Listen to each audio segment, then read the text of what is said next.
गोड बोलून काटा काढायचं काम करत असते ना, एखाद्या दिवसाचा अंदाज दिसतोय मग. पाटील, आज उपोषणाचा 4था दिवस आहे.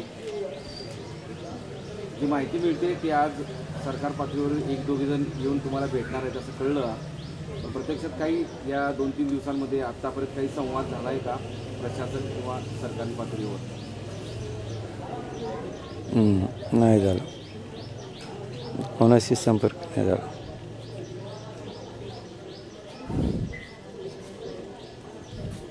परवा दिवशी दिल्लीमध्ये नरेंद्र मोदी यांच्या शपथविधीच्या वेळेस तिन्ही पक्षाचे नेते, उपमुख्यमंत्री आणि मुख्यमंत्री चर्चा केली होती की तातडीने यावर आपण निर्णय घेऊन चर्चा करणार आहोत. तशी काही फारशी काल चर्चा झाली दिसत नाही, कारण राष्ट्रवादी काँग्रेसचे वर्धापन दिन होता, त्यावर काही दिल्लीत होते, काही पक्षाच्या नेत्यांचे बैठका होत्या, त्यावर चर्चा झाली नाही असं दिसतं आहे.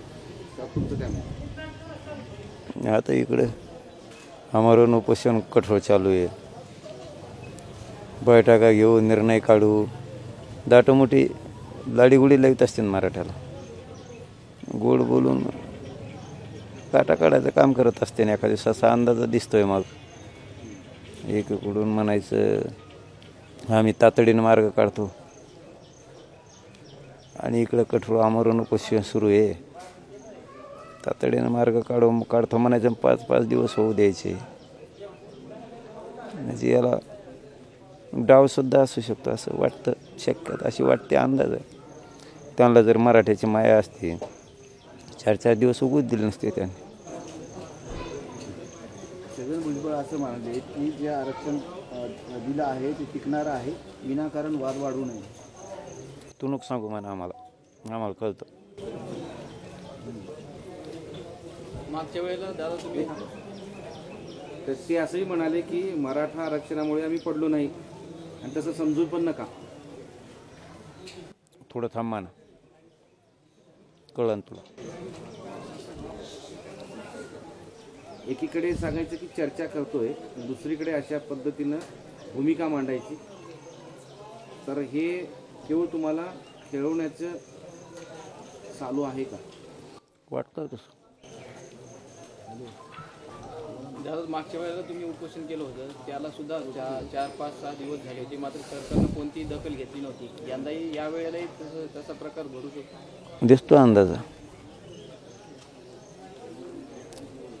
दाखवते मराठी एकाच का दाखवते त्यांना नंतर.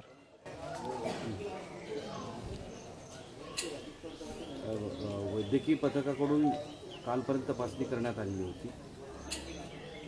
आता या क्षणाला तपासणी केल्यानंतर काही तज्ज्ञ डॉक्टरांचं असं म्हणणं आहे की आता तुमची तब्येत 4थ्या दिवशी ढासळत चालली आहे, त्यामुळे तुम्हाला किमान सलाईन किंवा इतर गोष्टी द्याव्या लागतील. हा, डॉक्टर म्हणलं काहीतरी 80 BP काहीतरी म्हणलं, मला नाही कळालं ते काय ते कमी झालं, उपचार घ्यावा लागते सलाईन. मी नाही घेणार. मागच्या सारखी तुमची भूमिका ठामच आहे की उपचार घेणार नाही घेणार. महाराष्ट्रातील सर्व बातम्यांचे विश्वासार्ह व्यासपीठ, सकाळच्या सर्व सोशल मीडिया प्लॅटफॉर्मला लाईक, फॉलो आणि सबस्क्राईब करा. तसंच सर्व नोटिफिकेशनसाठी बेल आयकॉन प्रेस करायला विसरू नका.